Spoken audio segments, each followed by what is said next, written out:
August is almost over. Oh, my God. This is the 27th. Next week when we come back, it'll be First Fruits September. And it is the 27th of August. You made it in.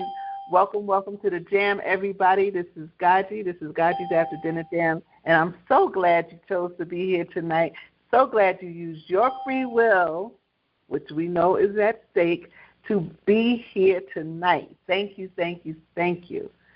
So glad you made it in. So glad you pushed past the pain.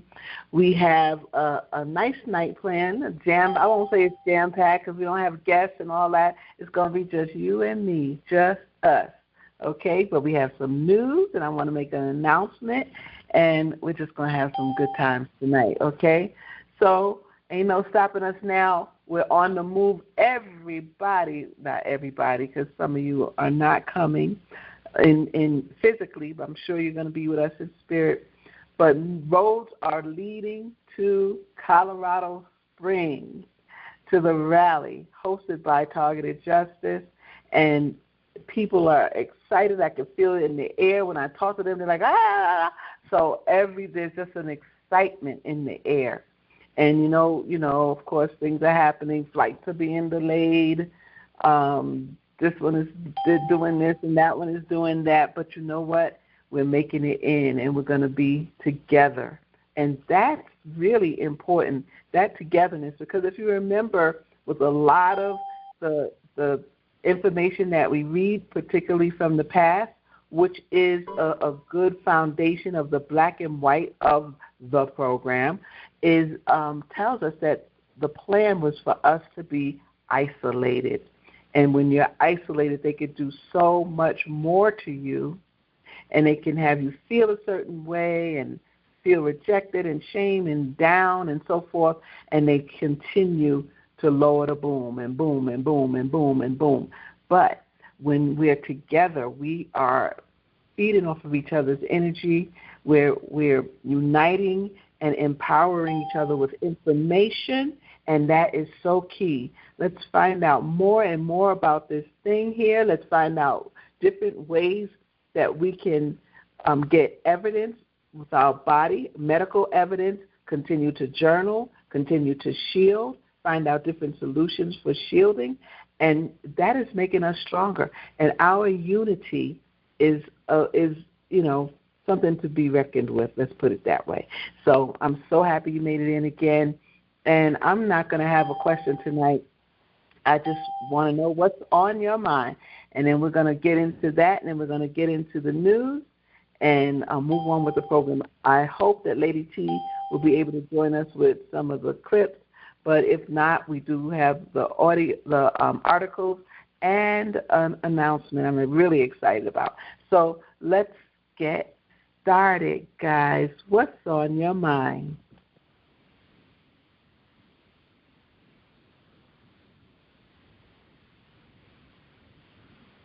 Welcome to the J.A.M, everybody. When we open up, if you have noise in your background, please mute yourself so we don't have. Welcome to the J.A.M, everybody. So glad you made it in. And you get to say tonight, name your city and state and what's on your mind. Hey, GoGi, this is Daniel from Huntsville, Alabama. Hi, Daniel. Hey, I got the rally on my mind, all you and everyone, and Jesus. All right. I love it, Daniel. Daniel, I look forward to meeting you. You as well. All right, man. Okay. Is it a woman that is? Are you trying to speak, ma'am? Your name, city, and state you're from, and what's on your mind tonight? Somebody has noise in their background. They always do. Mm-hmm. Oh, okay. What's on your mind tonight? Anything? Anybody?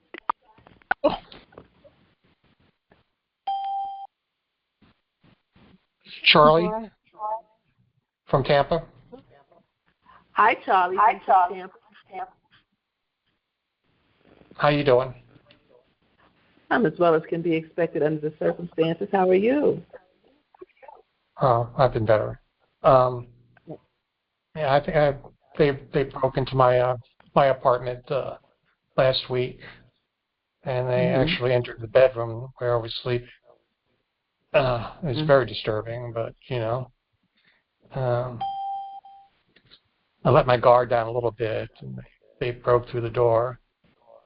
So, got to be vigilant every day, every night. You can't let your guard down. Absolutely, you absolutely can't. But I've been doing a little experimenting, and I have a radiation detector. It goes off, and obviously when they hit me with radiation. But I went out and bought some RFID material, and I made a hood out of it. So I put it over my head, and I cut out a hole in it so you could see and breathe. Okay. And then I put on Dave Case's CD file. You know about Dave Case, right? Yes. And I listened to that, and then I have a leaded hat that I put on top of that. And it seems the radiation detector doesn't go off as often. So it kind of mitigates the attacks on the radiation on me. Beautiful. But so you had some good moves. What did you say you put on top of the Dave Case? Well, I listened to the Dave Case CD with my headphones, and then I have the leaded hat. I always wear the leaded hat, The leaded hat. I don't understand. Leaded hack? Leaded, yeah, it's leaded. Oh, a leaded hat. I got you. L-E-A-D-E-D, leaded hat. Mm-hmm. So I put that on. I always wear that to keep the radiation, majority of the radiation out. But it's only anecdotal. It's nothing technical. I mean, nothing that I could, write down on a piece of paper. But I think I'm getting somewhere. Somewhere the frequency from the head gets scrambled, and I don't know why they're not hitting me as often because I'm doing that, but it's kind of working. It's annoying. Well, that's beautiful. Mm-hmm. Yeah, but I don't know if anyone else wants to try it and see if they get the same results. It'd be nice. Well, yes, that's what it's about. Sharing what we're doing that seems to work, and hopefully it'll work for somebody else too. Thank you. Sure. From Tampa. Thank you very much. All right. Welcome to the J.A.M. All right. Next caller, please. Welcome to the J.A.M. What's on your mind?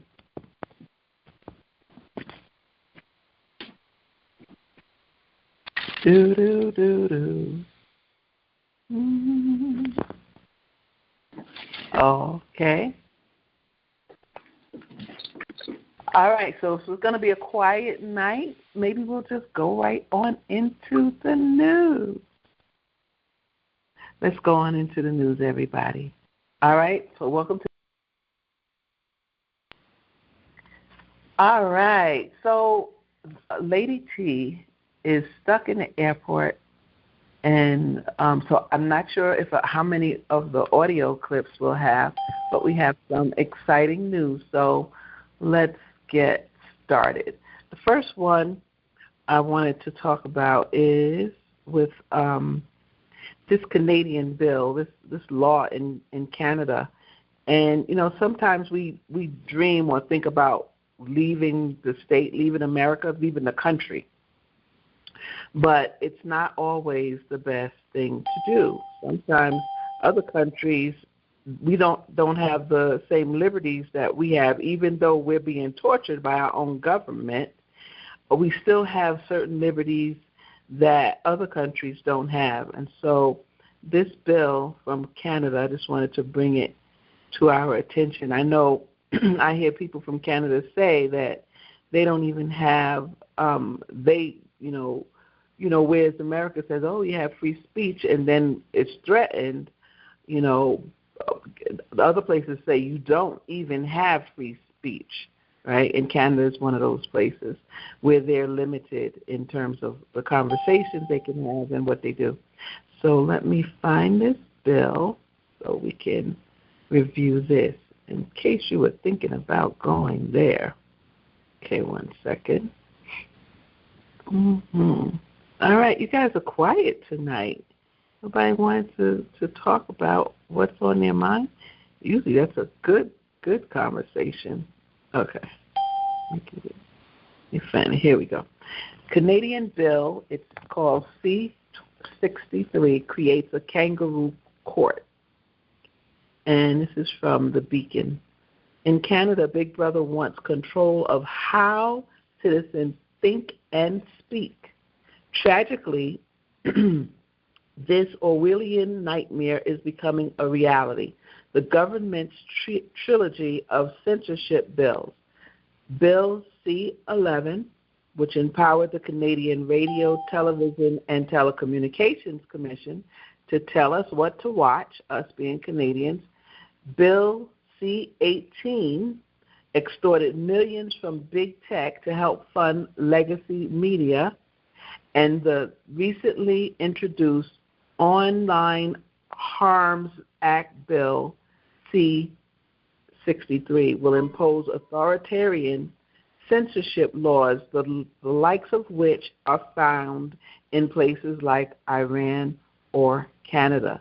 Bill C-63, which recently passed its first reading in the House of Commons, will create a digital safety commission with nearly unlimited power to regulate online platforms. Okay, so they're going to regulate their social media. The tribunal will accept anonymous accusations and can punish wrongdoers with fines of upwards of $50,000 to the government and $20,000 to the complainant. The legal standard used is not beyond a reasonable doubt of proof, but the lower standard of balance of probabilities. The commission can appoint an investigator who can enter a residence without a warrant and search for information, taking away one's computer and documents. You don't even need to commit a crime. If a judge believes there is reasonable grounds to fear a future hate crime, the yet-to-be-charged person can be sentenced to house arrest with electric tagging and communication bans. If the person does not cooperate, they go to jail. Wow. So, that's a bit much. So this is a trilogy. They have three laws, C-11, Bill C-11, Bill C-18, and now Bill C-63, which has passed the first reading. So that is, wouldn't be Canada for me. So we're going to follow and see if they are able to get the reading, continue with the reading and pass it. Okay, so that was the first article I wanted to share. And we have to watch for those censorship laws. Thank God we don't have that. We do have censorship in the United States, but the laws don't really support what they're doing. There's a lot of pushback, and we are fighting for our free speech. Okay, number 2. The second one, we read something similar to this not too long ago about the mice and the brain. So they've been studying mice and using an electromagnetic field around them, and they found that they can have a kill switch. Of course, if they're studying them with the mice, then they want to bring it to humans. So they study mice so they'll know what they can do with us. So that's why we watch these experiments. Okay, this one is scientists control minds using switches in the brain in world first. I think this is the one I read before, yes. There's another one that I want to read. This is not the one. Give me a minute. Let me find the one. There's a new one. Here it is. A breakthrough study suggests magnetic fields could manipulate human brains. Scientists just did it with 2 mice, and we may be next. This is published August 5th by Darren Orff, and this is from Popular Mechanics. Okay. Inspired by the field of optogenetics, which controls certain genetically altered neurons with light, South Korean scientists have employed a similar technique using magnetic fields. In a series of tests, scientists were able to control a mouse's feeding, sociability, and parental behavior by manipulating certain regions of the lateral hypothalamus. This technique could prove useful in treating debilitating neurological disorders or possibly improve results in the already burgeoning field of transcranial magnetic stimulation. When people answer the age-old inquiry of what superpower they'd want, mind control usually ranks pretty high. Now, scientists from the Institute of Basic Science, IBS, and Yonsei University in South Korea are taking a big step toward making that hypothetical a bit more real by using magnetic fields to control mice. And this isn't just to improve on some impressive piece of a Professor X cosplay. The breakthrough could one day help scientists understand high brain function in humans while solving some of our greatest mental health challenges. To create this sci-fi-esque technology, the team developed a magnetogenic interface for neurodynamics or nanomind device designed to manipulate particular regions of the brain related to cognition, emotion, and motivation. At its most basic, this technique, known as magnetogenetics, uses nanoparticle switches that can essentially turn on and off via non-invasive magnetic fields, allowing control of certain rudimentary brain functions. The results of the studies were published in the journal called Nature Nanotechnology. This is the world's first technology to freely control specific brain regions using magnetic fields. Director of the IBS Center for Nanomedicine, Jinwoo Cheon, a co-author of the study, said in a press statement, "We expect it to be widely used in research to understand brain functions, sophisticated artificial neural networks, two-way brain-computer interface technologies, and new treatments for neurological disorders." Okay, so let's stop it there. They have a related story called "We Can Hack Our Brains to Become Better People." Yeah. Okay, so, it's very concerning, this interest with the brain, but thank God there is a move to also protect us through these neural rights legislation, and we want to stay on top of that as well. All right, let's go to number 3. Number 3 is about being surveilled by plane surveillance from the FBI. Let me find that one. And let's look at that. So we have I just have a few, and if Lady T is not here, we're going to move rather quickly. But this would be a good day to do the read a plaintiff, but I don't have Sir Dan ready for that. I would have had to get him ready. Okay, here we go. FBI behind mysterious surveillance aircraft over U.S. cities. Now, this is a little old, but I wanted to just look at a few things here. Scores of low-flying planes circling American cities are part of a civilian air force operated by the FBI and obscured behind fictitious companies, the Associated Press has learned.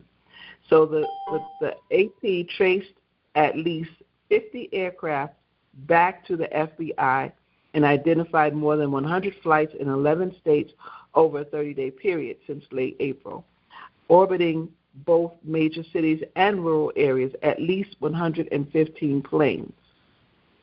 Okay, let's just see what they say. For decades, the planes have provided support to FBI surveillance operations on the ground, but now the aircraft are equipped, and this is what I want to note, with high-tech cameras and, in rare circumstances, technology capable of tracking thousands of cell phones, raising questions about how these surveillance flights affect Americans' privacy.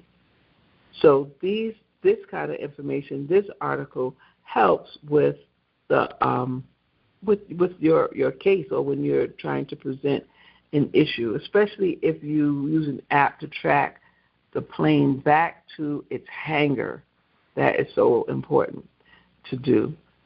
All right, I've heard that it's possible.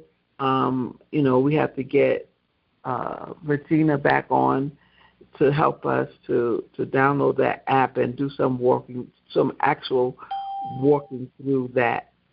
Okay, so that's all I wanted to say about that. Just wanted to look at that 1 minute. I'm just seeing. Let me see. It says, for example, if a plane is following a suspect in a vehicle, an FBI ground surveillance team can lag behind so as not to blow their cover, and they follow in the air. Okay, so there's always a justification for it. And the app that they quote here is FlightRadar24.com. FlightRadar24.com to use to track the planes. All right, okay. Let me go on. Let me move on. We're moving really quickly. I like that. Number 5 is Jim Jordan. Now, Jim Jordan, trying to see, where do I have that article? This is very interesting because this is Jim Jordan and Tulsi.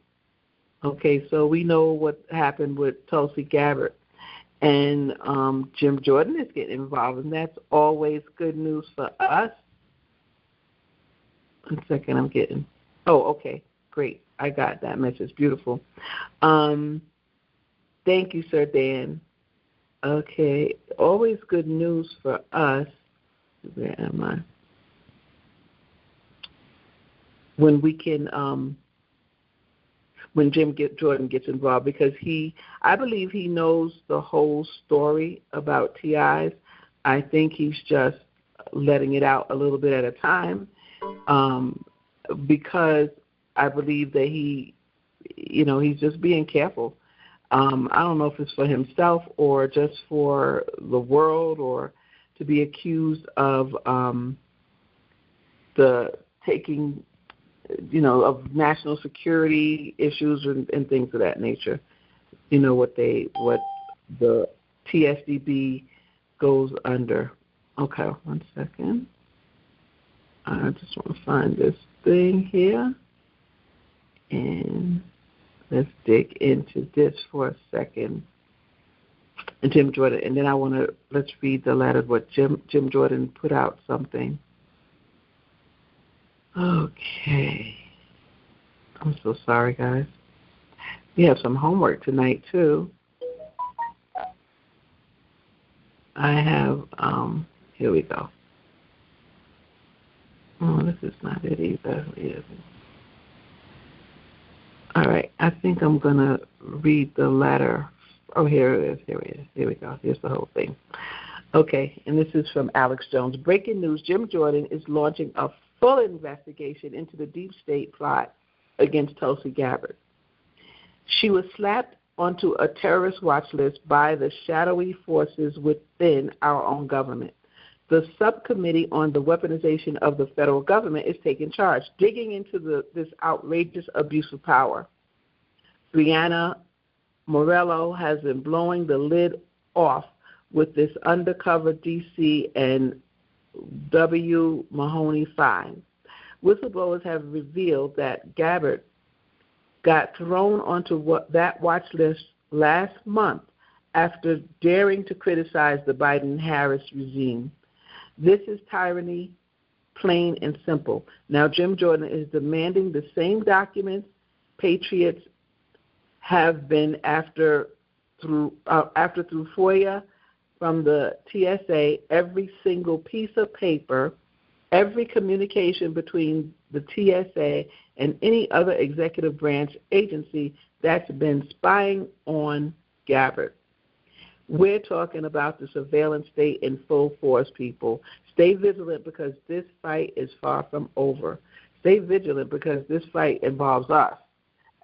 That's the bottom line. And one of our homework assignments was to post on Tracy Gabbard's or all her social media. Hi, I'm a TI. I hope I hope that you get off the list when you get. And I hope that you'll help me. Something. I'm invisible. You have a voice right now. You can help us. And I might create a short letter, just 2 paragraphs, and then attach the diagram that Richard created, Richard Lighthouse, because it tells about what percentage is on the list and what percentage are found guilty of any crimes or accused of any crimes or arrested of any crimes. And just the whole thing with handling codes 1, 2, 3, 4, and 5. And so it's an excellent document, and it would be great to attach to Tulsi so that she can really see the numbers and understand what's going on with us. Okay. Now, this is the letter. And he is writing to TSA, the administrator, the Honorable David, how do you say his name? Pekoske. Pekoske, the Committee on the Judiciary and the Select Subcommittee on the Washington of the federal government are conducting oversight of how and to what extent the executive branch has weaponized federal law enforcement to target its political opponents. Recently, whistleblowers disclosed to the committee that the TSA, Transportation Security Administration, may be abusing its power to target and harass critics of the Biden-Harris administration, including former Representative Tulsi Gabbard, a witness before the Select Subcommittee with warrantless surveillance. We write today to request information about the TSA's surveillance of Representative Gabbard through its Quiet Skies program. The TSA's Quiet Skies program allows federal air marshals to secretly surveil air travelers who are not under investigation by any agency and are not in the government's terrorist screening database. So they're not in the government database, it said. Since its inception in 2012, the program has been criticized for its ineffectiveness and failure to protect civil liberties. For example, in 2020, the Department of Homeland Security's DHS Office of Inspector General found that TSA's Quiet Skies did not demonstrate program effectiveness or adhere to its own guidance intended to protect against abuse of the program. In 2021, a whistleblower reported that TSA may have placed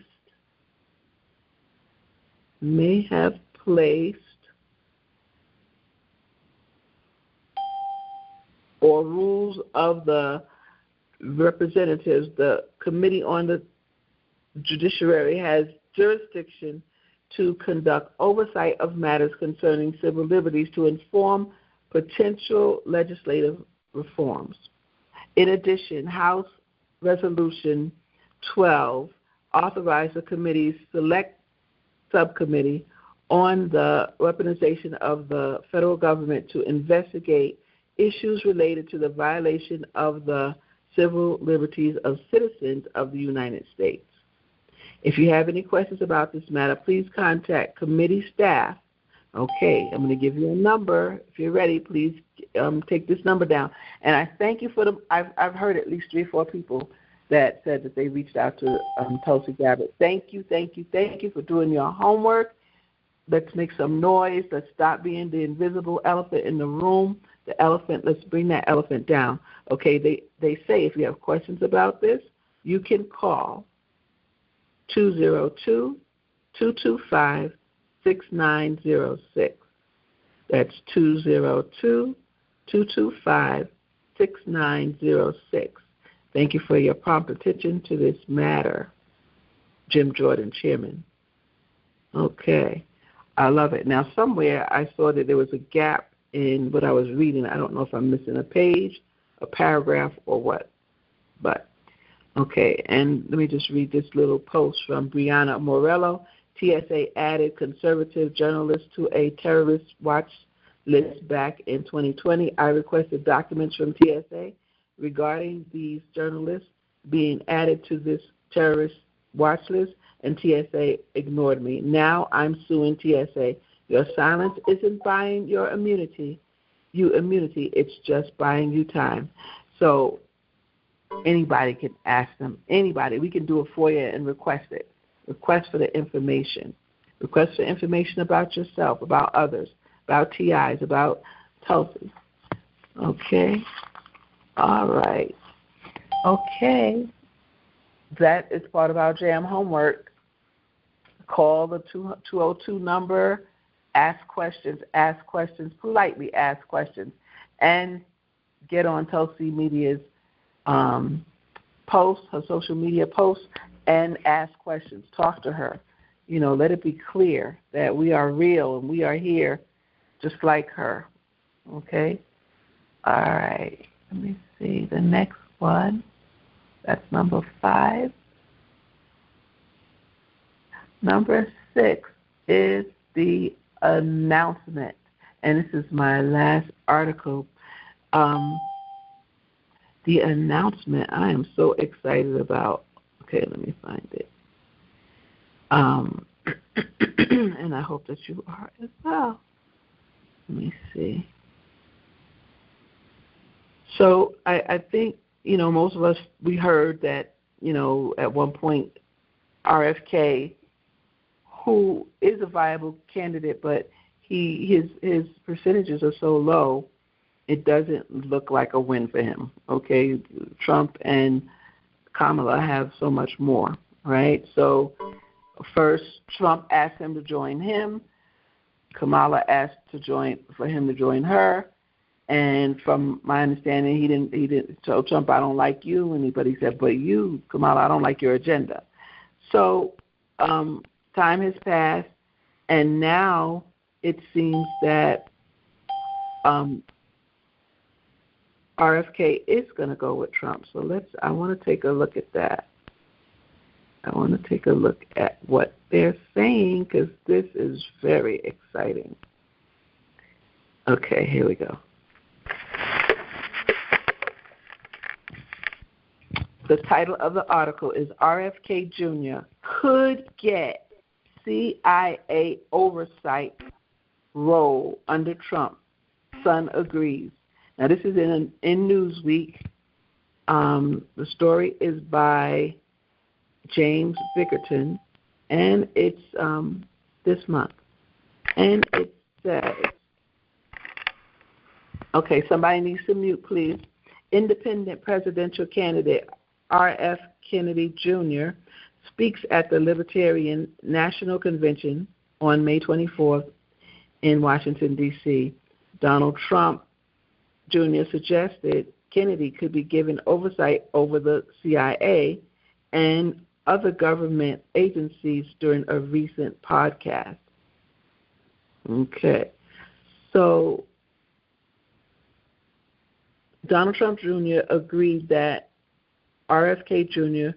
could be given some sort of oversight role over a number of government agencies, including the CIA and FBI, if his father is returned for a second White House term in November. The former president's son made the remark in a jokey segment of the Benny Show, hosted by conservative media personality Benny Johnson, which was released on Wednesday. It comes amid heightened speculation that Kennedy, who is currently running for the presidency as an independent, could drop out of the race and endorse Trump. Nicole Shanahan, Kennedy's running mate, said the pair could walk away right now and join forces with Donald Trump. During a recent podcast interview, Kennedy a noted environmental campaigner and vaccine skeptic, is scheduled to address the nation at 2 p.m. This is before. So during Trump Jr.'s appearance on Johnson's show, the former president's son mockingly reacted to reports that Planned Parenthood has been offering free vasectomy. Okay, so we don't need to go into this. Let's see. All right, so I just wanted to get that point across. Now, we all know that one of our Jamsters, Betty Jew, received a note back from one of RFK's staffers saying that, yes, he's aware of the targeting program and doesn't agree with it and so forth. Really nice letter, really nice response, especially since she only left a voicemail message. And she received a response back. So that he wants to, that he would be given oversight over the FBI or CIA is like, that's just like a breath of fresh air for targeted individuals. So we're going to follow that closely. We know that at this point, I believe he did step out of the race. And so if this is still on the table, that's good news for us. All right, so I just wanted to share that. I want to announce that we're going to watch that Trump. Let me see. There's something here. And Benny also asked RFK Jr. for CIA director. Come on. In response, Trump Jr. said, "How about the FDA? How about HHS, Department of Health and Human Services? Listen, there's a lot of places that a guy like that could do sort of a general overwatch. I can see a dozen roles I'd love to see him in." And then Trump later added, "I didn't know about RFK, but I like him and I respect him. You were saying, would I think about something for him? And the answer is yes. He's a brilliant guy. He's a very smart guy. I've known him for a long time. I didn't know he was thinking about getting out, but if he is thinking about getting out, certainly I would be open to it." All right, so we're gonna watch and we're gonna follow. All right, guys. All right, and that's all the news. Is Lady T there? I know she was in the airport, so I don't think they delayed her flight. She had just enough time to do the clips, but then they changed the flight, and so I don't know.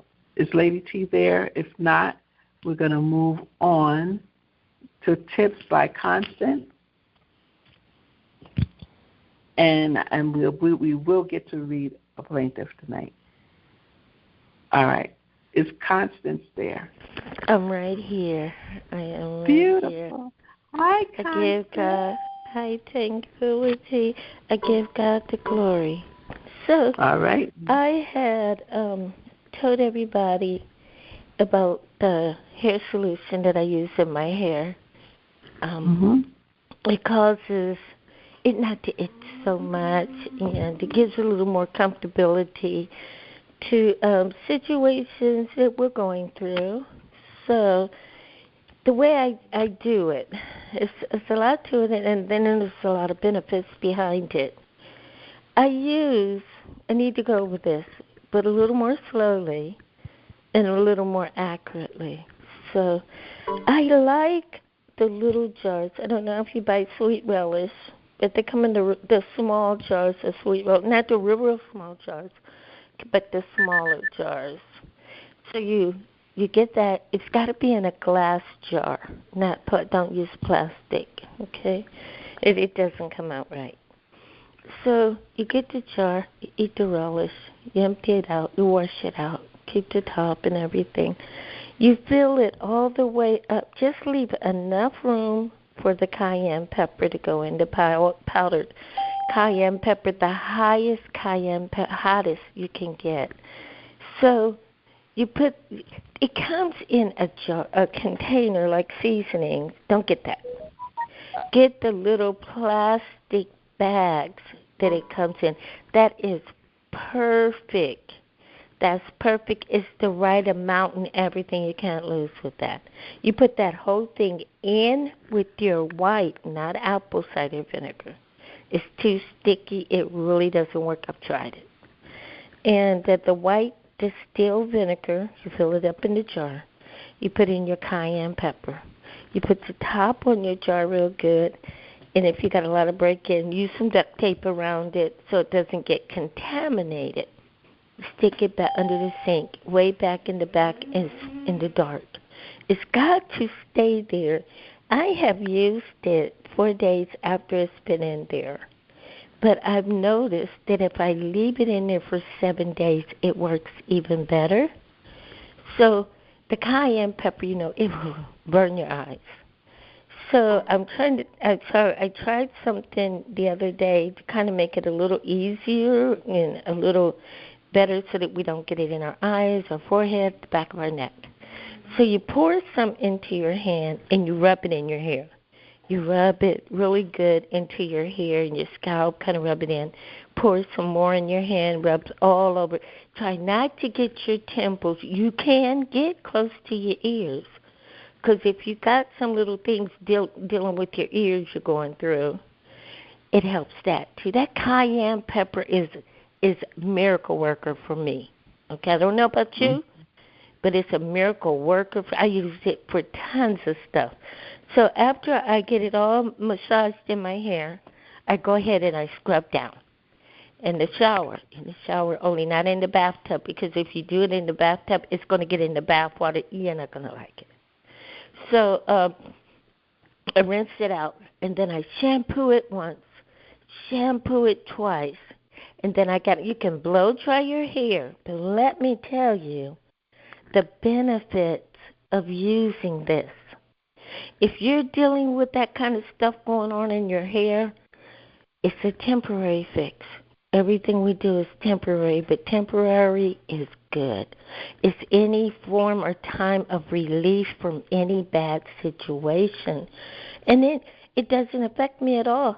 3, 4, 5 days. I've even gone up to 6 days, no problem. But that's how I do it. That's how I measure it. And there you go. I've got to try it. I love vinegar and cayenne pepper, actually. I keep that in my cabinet. I usually keep apple cider vinegar, and I'm finding out that the distilled white vinegar has great benefits as well. So thank you for that. And I'm finding out about rosemary.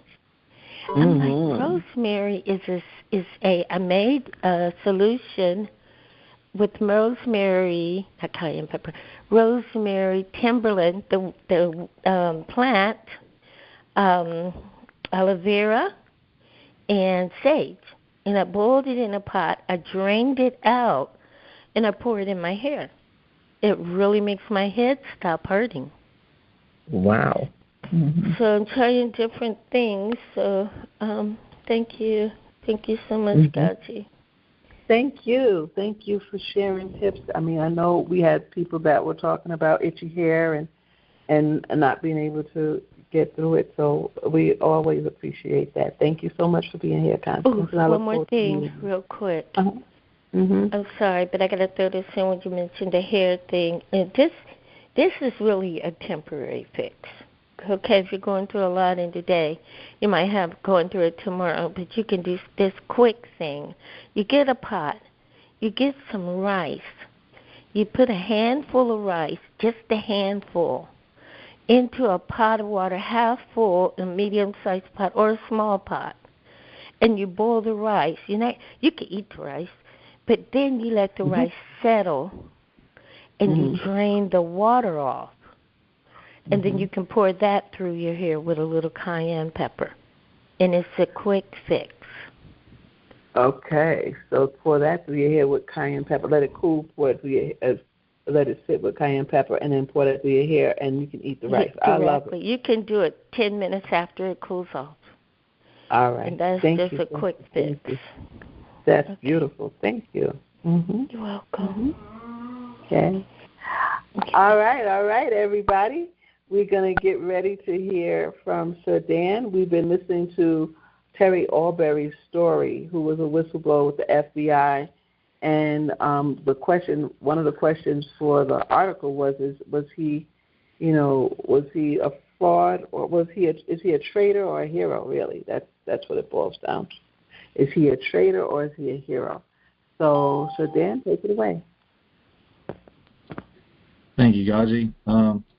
This week is everything to do with politics and nothing to do with justice. The legal scholars argued that First Amendment protections that shield reporters from prosecution are becoming obsolete, as surveillance technology makes tracking leaks increasingly easy, which in turn makes the prosecution of whistleblowers, rather than that of journalists, the battlefield for First Amendment fights to come. They also wrote that the use of the Espionage Act to prosecute whistleblowers has dangerous implications for free speech and is a far cry from the Act's original intent, when it was enacted during World War I, to target foreign spies and enemies. The Act was not used to prosecute leaks to the media until 50 years later, but those prosecutions skyrocketed under the Obama administration and then tripled under Trump. Trump has made no secret of his desire to aggressively pursue who he calls low-life leakers. And prosecutors in Arbery's case wrote that individuals similarly situated to the defendant need to know that anyone who breaks his or her oath to protect classified information will be punished accordingly. Reality Winner, a former National Security Agency contractor who pleaded guilty earlier this year to leaking a secret government report on Russian meddling in U.S. elections, received a 63-month sentence, the longest ever imposed in federal court for an unauthorized release of government information to the media. On Wednesday, the Department of Justice filed criminal charges against the Treasury Department official Natalie Mayflower Sowers Edwards, who it accused of leaking confidential, suspicious activity reports about Trump's former campaign chair, Paul Manafort, to a BuzzFeed reporter. Agents said that they found messages that Edwards exchanged with a reporter after searching her cell phone, and that they found her in possession of thousands of documents on a thumb drive. But as The Intercept has reported before, not all accused leakers received the same treatment, and while leaks, including those of classified documents, are ubiquitous in government, there are enormous imbalances in the ways in which leakers are pursued. Some of those facing the harshest consequences for leaking are, like Alberry, lower-level employees and people of color. Government agencies also tend to respond more harshly to whistleblowers whose disclosures embarrass them than to those who put national security at risk.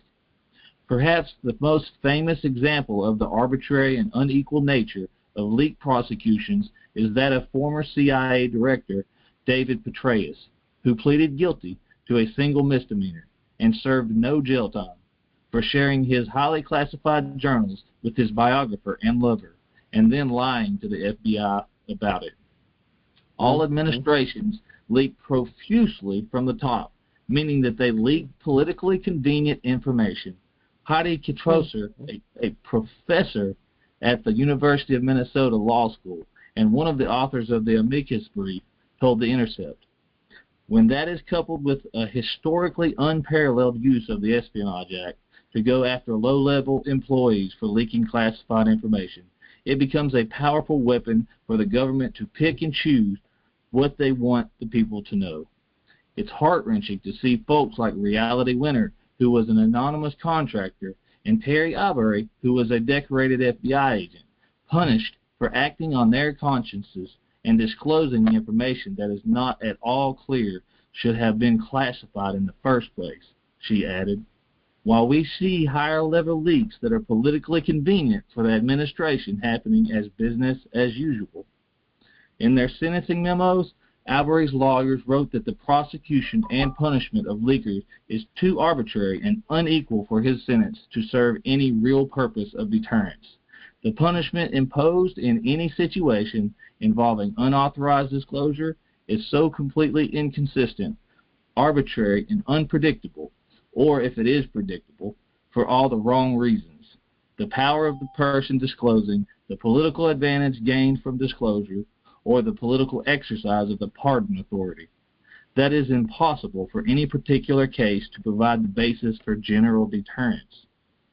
The lawyers note that while Albury's prosecution was underway, the DOJ's Inspector General issued a report about the unauthorized disclosures, and later lying under oath by FBI Deputy Director Andrew McCabe, who revealed details of an FBI probe of Hillary Clinton to a reporter. More recently, Senator Cory Booker made a stunt of his decision to violate Senate rules when he disclosed confidential emails during Brett Kavanaugh's confirmation hearing. The emails being withheld from the public have nothing to do with national security, Booker said, when reminded that disclosing the emails would be equivalent to disclosing classified information. I come from a long line, as all of us do as Americans, of understanding what that kind of civil disobedience is, and I understand the consequences. Of course, it was highly unlikely that Booker would face any consequences, and while McCabe was dismissed from the FBI, he was never charged. The lawyers also quoted Jesselyn Raddick, a former DOJ lawyer and whistleblower, saying that higher-level officials routinely leak sensitive, sometimes even classified information to advance their own personal interests and rarely face serious consequences. But if a whistleblower leaks sensitive information of public interest, the hammer comes down. Prosecution, Raddick added, has everything to do with politics and nothing to do with justice. Okay, we have a little bitty short thing left. It's called The Right Thing to Do, and it's just like finishing up this message. Okay. In their amicus brief, the group of legal scholars recalled a 2011 exchange between an intelligence official and then executive director of the Reporters Committee for Freedom of the Press about the subpoena of New York Times reporter James Risen, who is now at The Intercept. That subpoena to force a reporter to disclose his source, which Risen refused to do, would be one of the last you'll see, the official said at that time. We don't need to ask who you're talking to. We know. In fact, the scholars argue First Amendment protections extended to reporters have become all but useless now that officials can easily track their sources without them. Given technological advances, the administration simply no longer needs to rely on subpoenaing reporters the way they used to, Kitrusser told The Intercept. They have surveillance cameras, call logs, third-party subpoenas, and many other means less available to them in the past to track down sources without having to go to the reporter. This poses a new and very scary threat to the ability of the press to cover information of great public importance. The prosecution of leakers has already significantly chilled sources' willingness to risk their jobs and freedom. Several reporters have said, with devastating impact on public discourse. In punishing Albury, the legal scholars pleaded the court should consider the benefits to the public and to democratic deliberation. That resulted from his disclosure, as well as the damage that a severe sentence would inflict on the constitutionally protected interest in the flow of information to the citizenry on matters of public importance. In their letters to the judge, Albury's friends made that point more simply, describing him as both a man with an unparalleled sense of honor and duty, and one whose integrity was perhaps greater than the law. A family friend wrote that once Albury's wife's car broke down, he went over to help her but didn't give her a ride to work because he was driving his work car, and it was against the policy to let his wife ride in his vehicle, even for a few minutes. The friend wrote, he is a person of integrity who follows the rules. Whatever he did was because of his passion and strong belief for a better future, another friend wrote. People like Terry make our society better, said another, and a former teacher speaking of Albury's younger days, but seemingly sending a message about his more recent actions, wrote to the judge, "He did the right thing because it was the right thing to do." Beautiful. Beautiful. And he was, punished for it. So the way they dealt with him is, has dissuaded a lot of people from coming forward, from blowing the whistle. But, he, I agree with the teacher. He did the right thing, and it was the right thing to do. And he stood up, and, and so we have finally finished his story. Thank you, yes, Sir Dan, for not giving up, but keeping your interest and continuing to read that so that we can understand what he went through and what he did, how brave he was, and committed to the truth and to expose what was happening. And that's what we're looking for now. We need people to expose this, and we need to make sure they understand that what's happening to us is indeed happening, and not only to political opponents or diplomats for the Havana Syndrome and so forth, but just everyday people. And the amount of the resources that they use on each of us is just enormous. And so we want to really, we're going to continue pushing until we get this thing exposed. All right, so Dan, we want to try to get you the next plaintiff so we can read, and I'm just going to remind everybody while you work with Tranquility to try to get the next one, that we read this with knowing that if, when this lawsuit prevails, that what happens with these plaintiffs is like a model. The lawsuit becomes a template, and we could just pick it up with all the research and information that's packed in there and use it for our own case, whether it be pro se or if we find an attorney, which won't be hard after the win. So we're praying for, we're hoping that something that is being thrown against the wall, as they say, will stick. We hope that some of the measures that are being taken will create the right impetus to free us and to expose this evil program. Tulsi Gabbard is the hot item right now, and after being put on the domestic terrorist list, and they said three air marshals following her around currently, and instead of following around terrorists. So they know she was a political, she held a political office and had a clean run. So why is she on the domestic terrorist list? Why are you on the domestic terrorist list? Why am I in the database? So these are the kind of questions that we need answers to and that we have to push for. All right, everybody. So let's get ready for the plaintiff. We're going to take a commercial break while we get ready to read plaintiff. I believe it's plaintiff number 8. Okay, so let's take a commercial break and come back.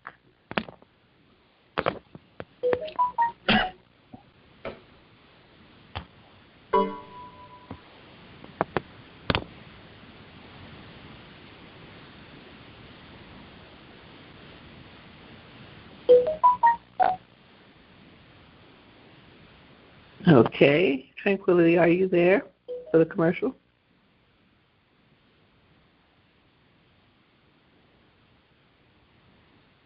Attention targeted individuals.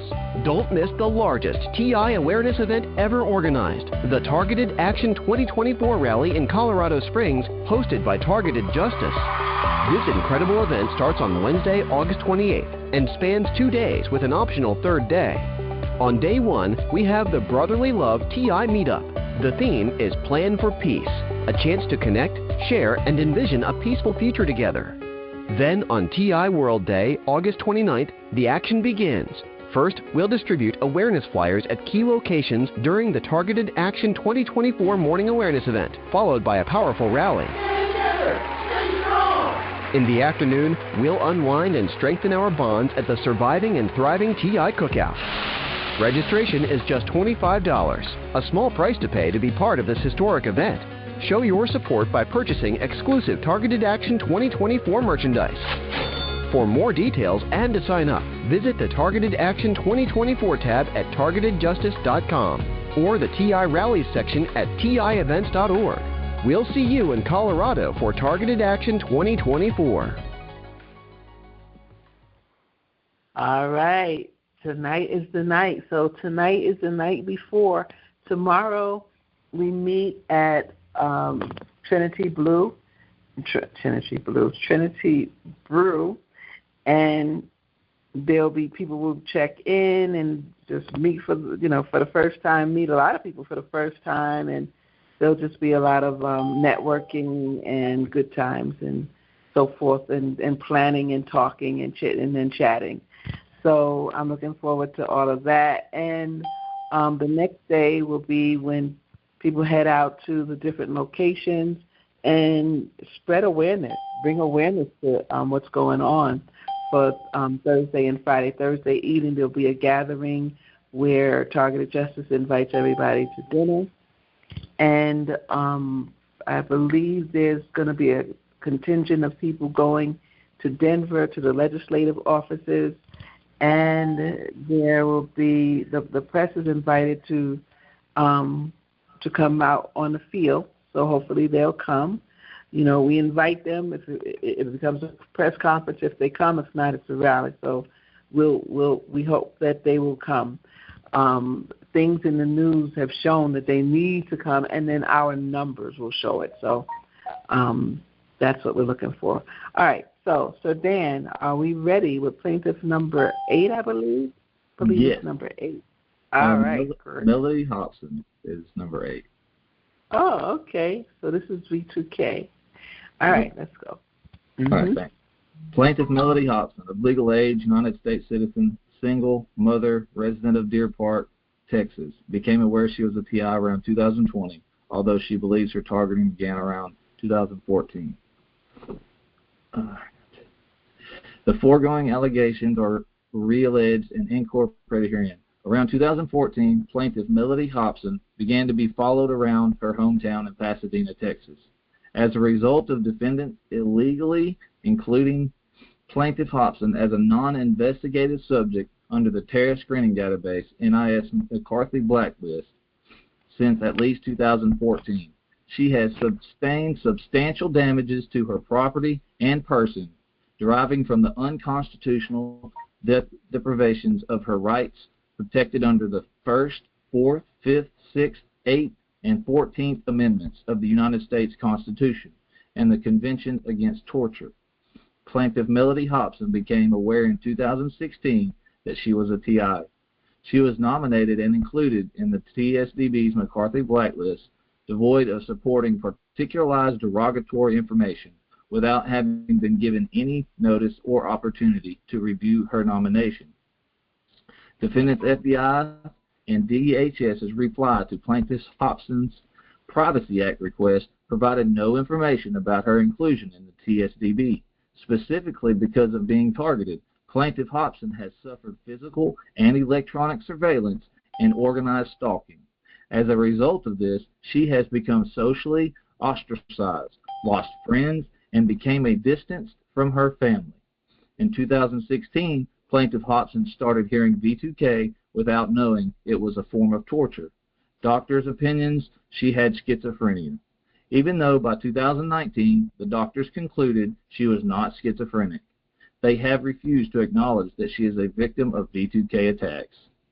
Also, since 2016, she has been the victim of DEW attacks that cause her burns throughout her body, and in particular, her feet and genital area.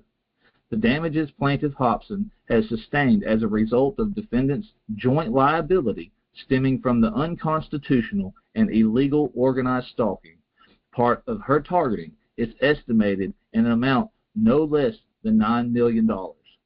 Since 2016, Plaintiff Hobson suffers from intolerable V2K that substantially interferes with every aspect of her life. As a result of the V2K, she has sustained damages amounting to $70 million. The damages plaintiff Hobson has sustained because of defendant's joint liability stemming from the DEW attacks she has suffered since 2016 because of her targeting is estimated in an amount no less than $21 million. The constant DEW attacks perpetrated against plaintiff Hobson have caused her a condition known as Havana syndrome, consisting of permanent brain and physical injuries, estimated at $20 million. Aside from the payment of the damages amounts set forth above, plaintiff Hobson requests that in light of the malicious intent behind their targeting, experimentation, torture, and suffering, defendants Ray Cable, Jr., Mayorkas, and Weinstein are held to be jointly liable to her for a reasonable amount in punitive damages, estimated at $120 million. Plaintiff Hobson also requests the FBI and DHS be ordered to pay her damages for the illegal disclosure of her inclusion in the TSDB, with the social, professional, and personal repercussions, suffering, anxiety, and loss that has caused her. These damages are estimated in minimum amount of $1 million per year, depending on the quality and quantity of the derogatory information shared outside of the agency, and to be calculated when defendants provide the evidence of the extent of the disclosure. Plaintiff Hobson requests that the court impose on defendants reasonable attorney fees and costs under Section 28 and Bivens. Plaintiff Hobson further requests that this court order defendants to remove her name from the TSDB and instruct them to abstain from including it in any other illegal database used to carry out human torture, experimentation, and or any other improper purpose.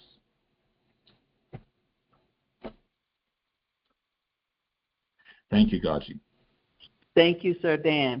And I love that part there, that, you know, asking not to be a part of any other list, not Quiet Skies, not this, not that, not anything that is not invented yet or what else, but never a part of any other list.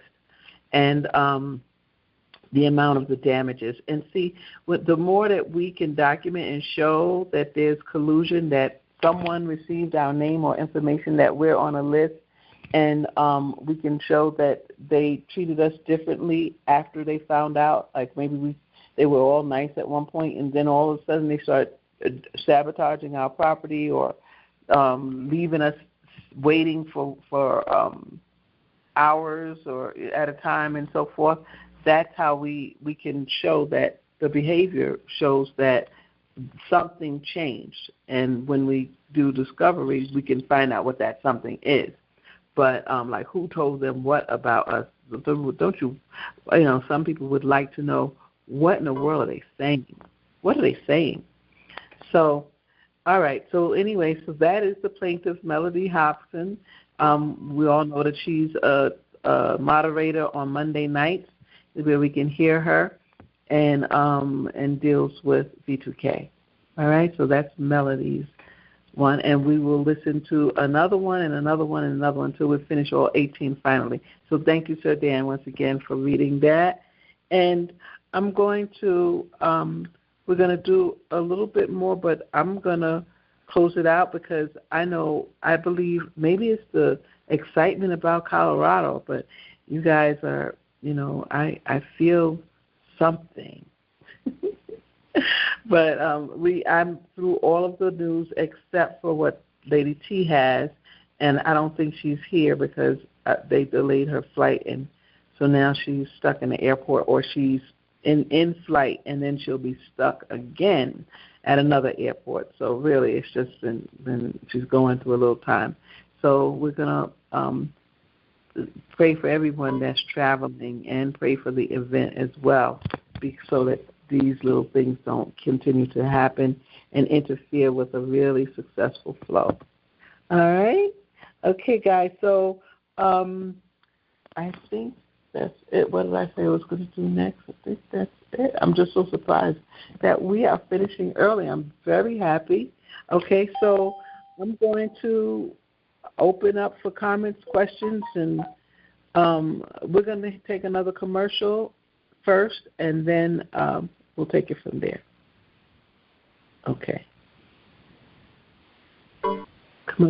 Commercial break, please. Welcome to TIEvents.org, your official insider for the targeted individual community. As the go-to source for all TI events, we're here to keep you in the loop with the latest and greatest happenings. Discover daily conference calls, meetups, and exclusive events across the USA, all at your fingertips. Plus, planning a TI event? Advertise with us for free and connect directly with the TI community. TIEvents.org is not just a website. It's your gateway to a world of information, connection, and empowerment for TIs everywhere. TIEvents.org, your official insider. Dive in and discover today. All right. And now for the announcement.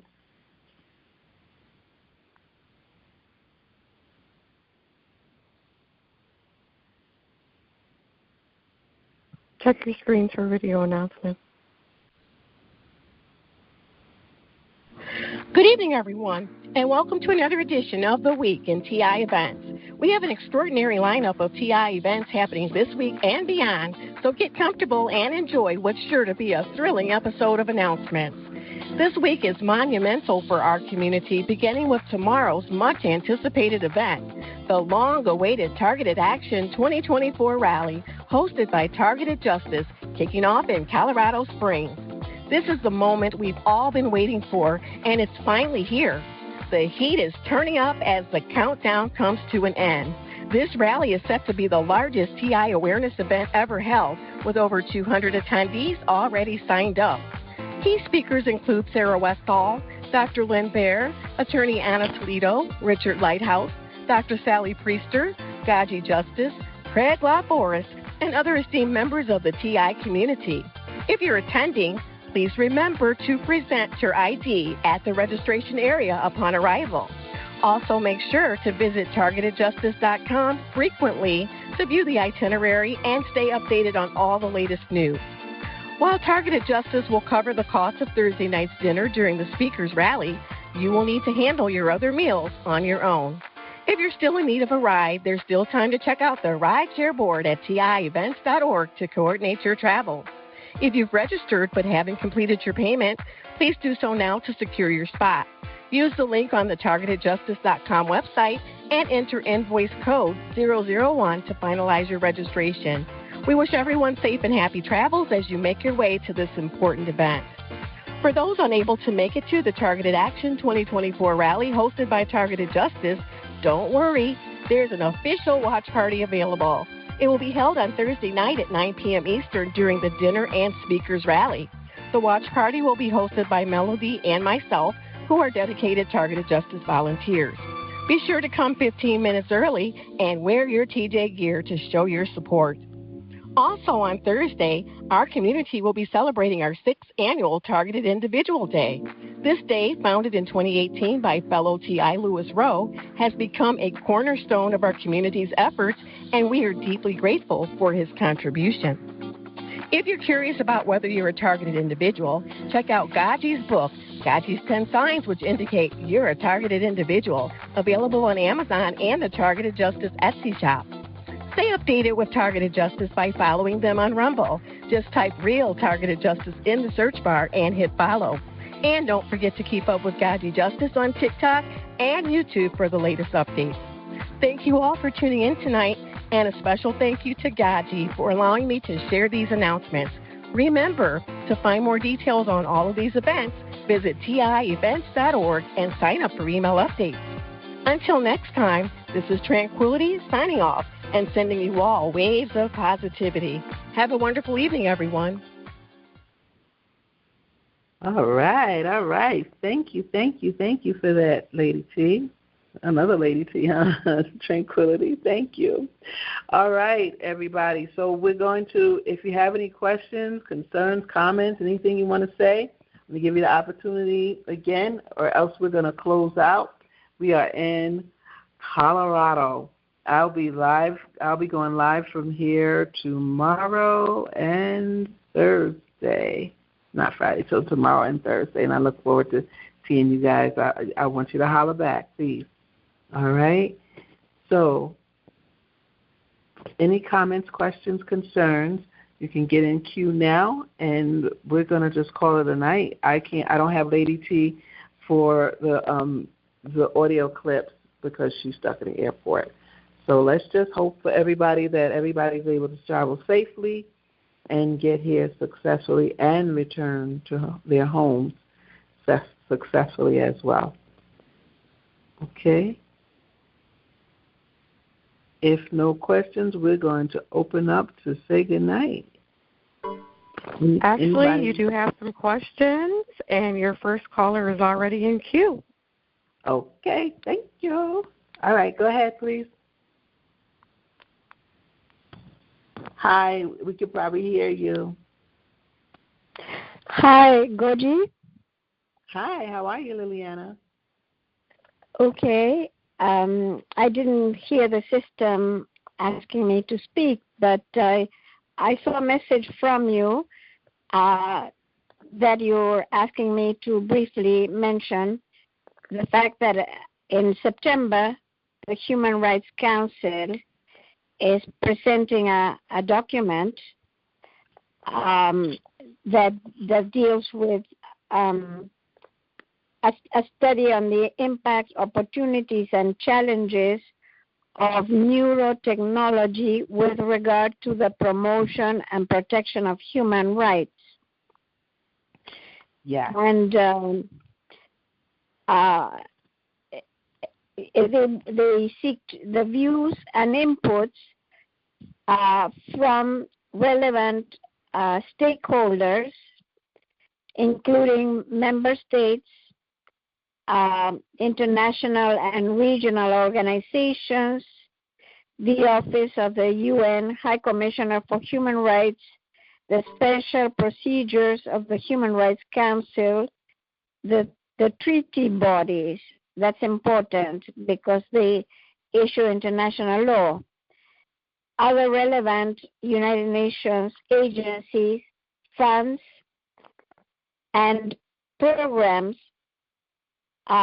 within their respective mandates, national human rights institutions, civil society, the private sector, medical and technical communities, academic institutions, and other relevant stakeholders. And, the study has not been published yet, but it will be soon in September because the 57th session of the Human Rights Council is taking place this coming month. And it will discuss measures to prevent abuses of neurotechnology. And there are areas of the UN that are drafting the neuro rights, the right to have the privacy of our brain and our brain data, and the treaty bodies of the UN will include in international law, such as the Universal Declaration of Human Rights, and the International Covenant on Civil and Political Rights that regulate the civil rights laws of every country, and every country has signed it. They are going to introduce these neuro rights in these international law treaties so that they can be enforced.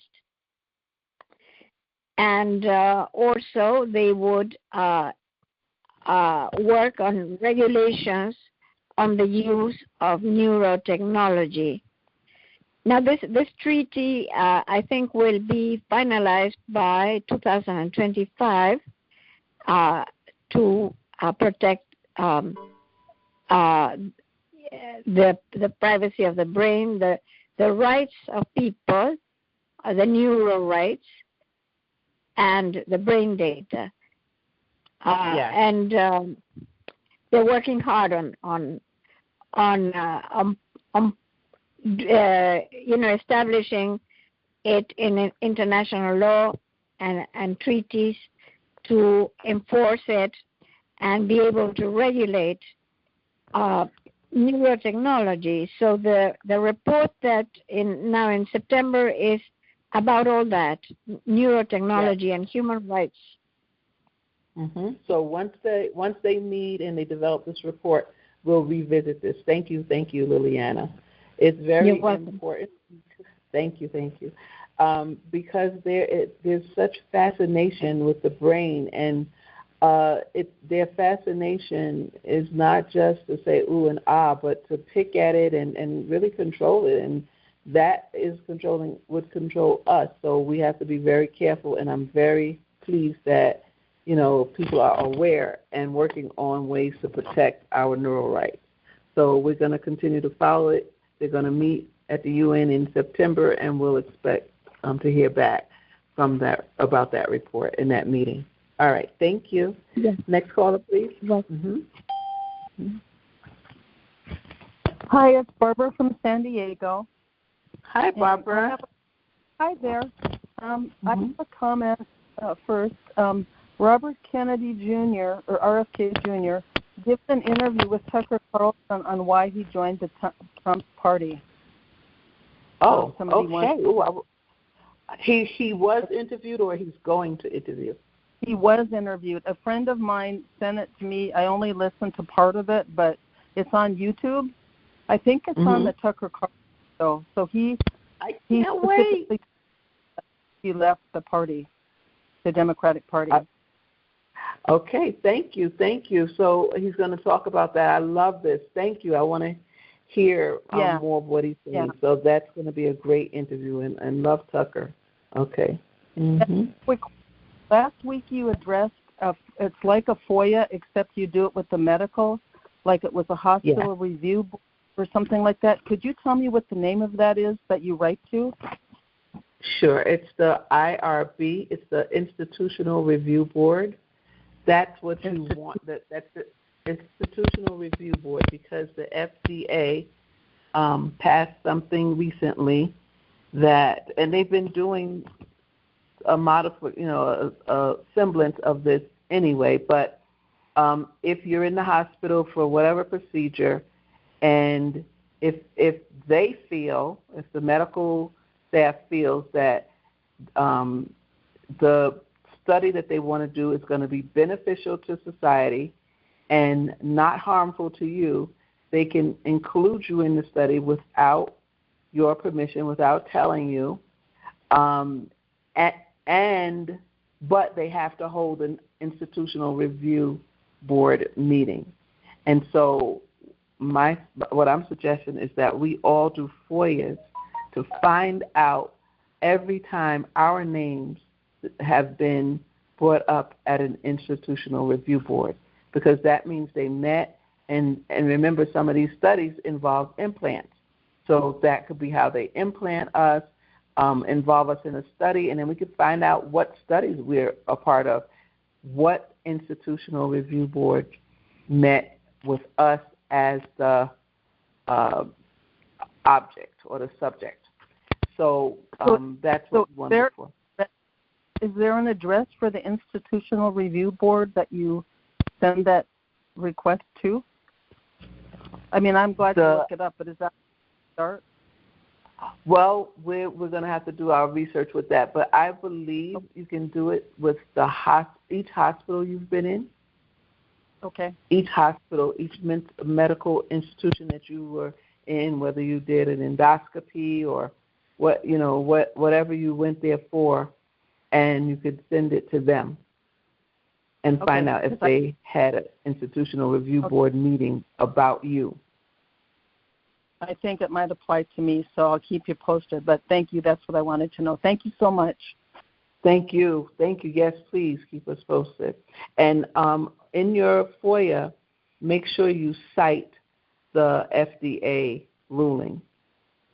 Okay. So, I believe it's in our toolkit because at that time we were posting things on the toolkit.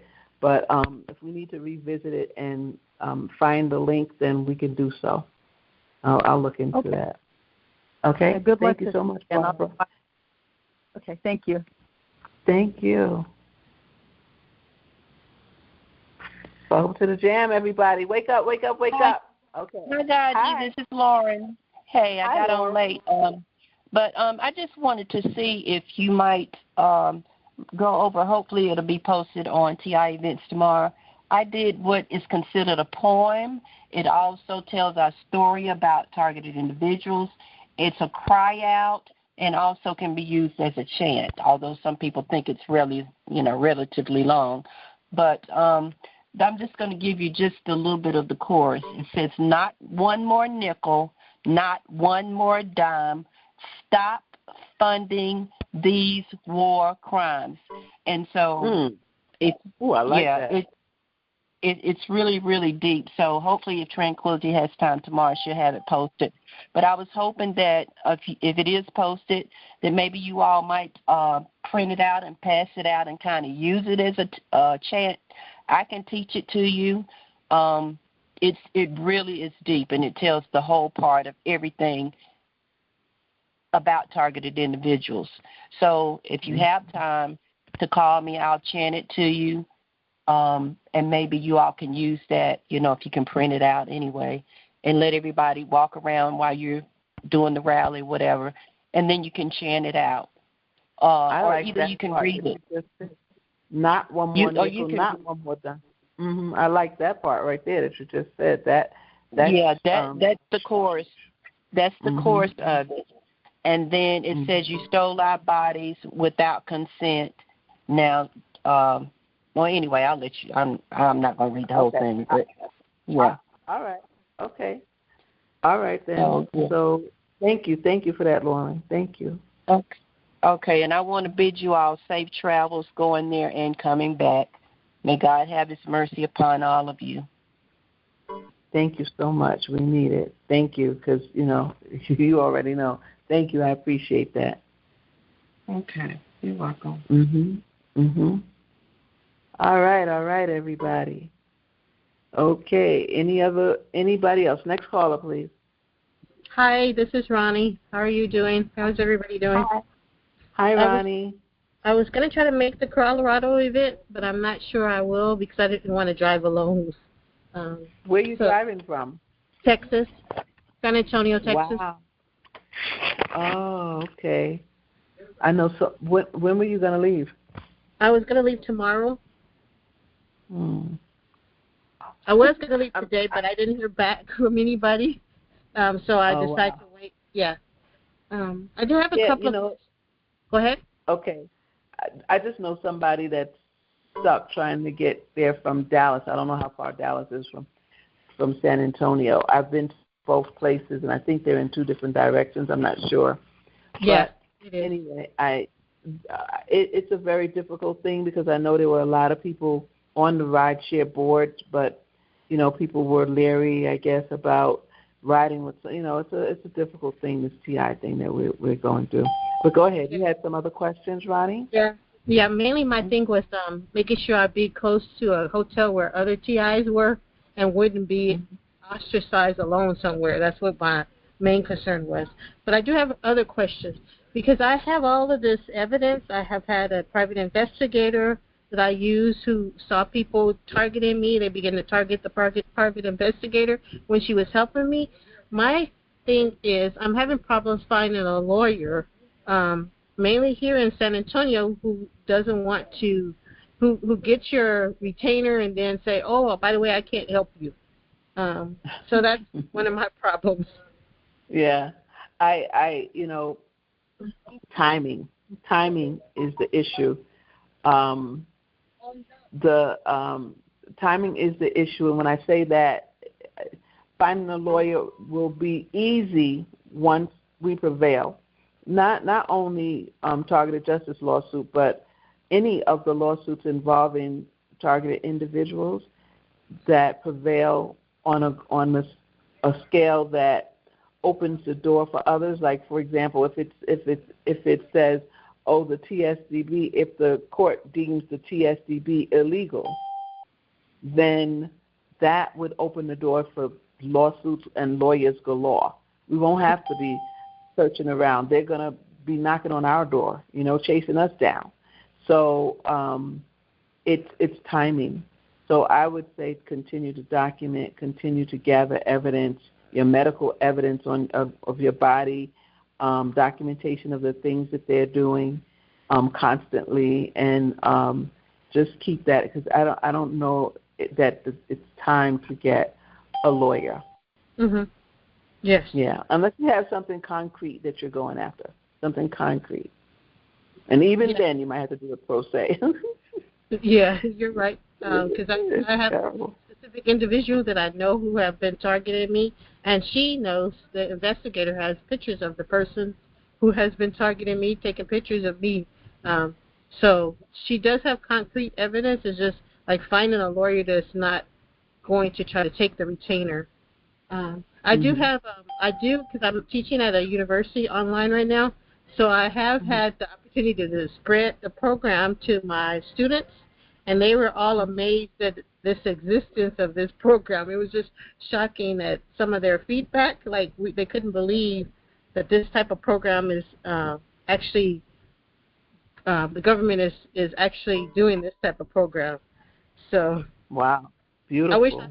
I wish I could do more. If ever y'all need me to do anything, just reach out to me, and I'll try to do my best to do as much as I can. Thank you. Please send me an email, the Justice Action Meeting at proton.me. Okay. The Justice Action Meeting at proton.me. So as we begin to do things like even our homework, sometimes there are questions to dig up, some research or, something to do. So I'd love you to join us, Ronnie, and help out. Thank you. Okay. Thank you. Mm-hmm. Mm-hmm. Next caller, please.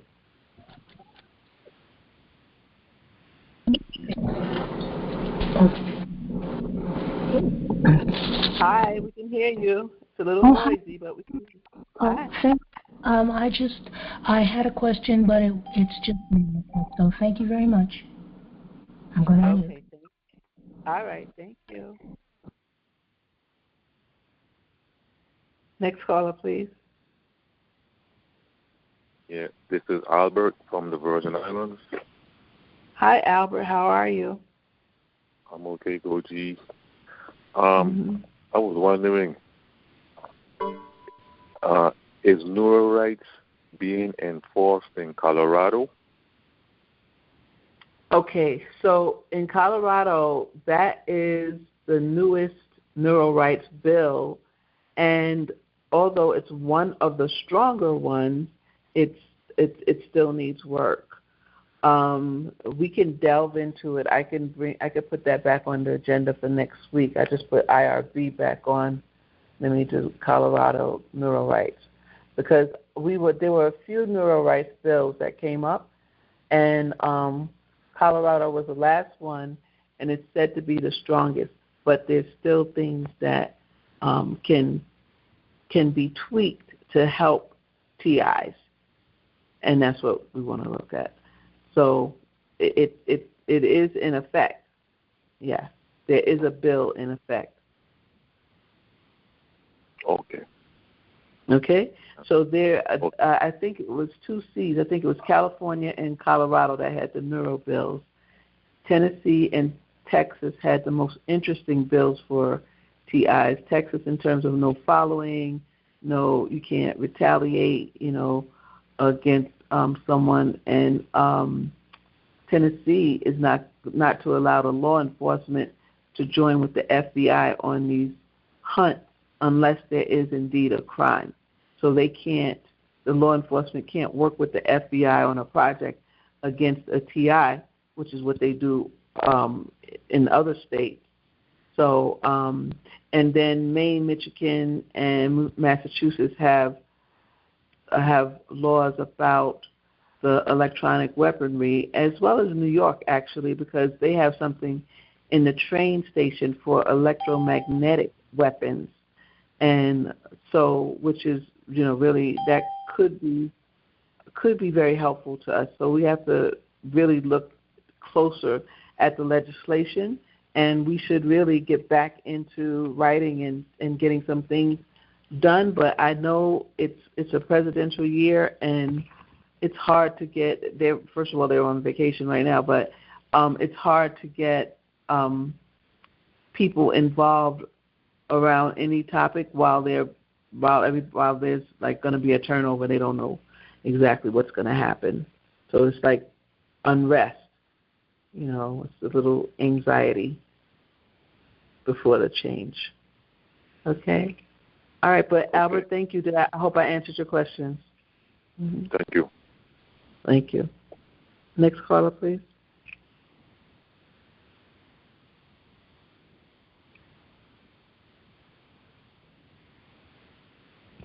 Is there another caller? It's probably you. You can just talk. We're waiting. Okay, Tranquility. Garden, California, you're up next. Can you hear us? Did you press *6? Who? California. Okay, we're gonna have to move on. All right, guys, we cleared the line. We're getting off at a decent hour. I thank you so much for being here. Look for live updates from. I'm gonna come live, I think, from TikTok, and then Tranquility's having a watch party. So make sure you tune in tomorrow night for the watch party. There'll be some great things happening here. And again, lift us up because, we're out here. So thank you for being on the call. Thank you for joining the J.A.M. I look forward to seeing you again next week. That's going to be First Fruits in September. Let's open up and say good night. Good night, everybody. Thank you. Good night, everybody. Good night, everybody. Thank you, Bobby. All right, good night, everybody. Good night, Elsie. Good night, everybody. Everybody. Good night, everybody. Tranquility. Thank you, guys.